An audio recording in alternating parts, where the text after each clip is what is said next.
طبعا بعد 9 سنوات من اللجوء إلى هنا للأسف الشديد نحن نعاني من أزمات جمة، وهذه الأزمات طبعا مطالبة بها أن تحل لنا الأمم المتحدة اليو إن لحماية اللاجئ.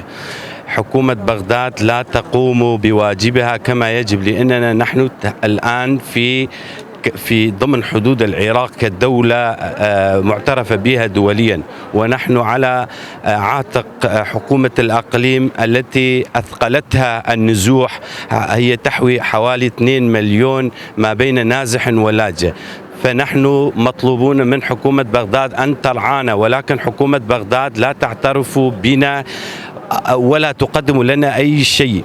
ومن هذا المنطلق فنحن نقول للأمم المتحدة نحن برعايتكم، إذا لم تستطيعوا أن تعلموا أولادنا، أن لن تدعمونا صحيا وتعليميا واقتصاديا، فوجدوا لنا وطنا بديلا كي نؤمن مستقبل أولادنا وأهالينا ومرضانا.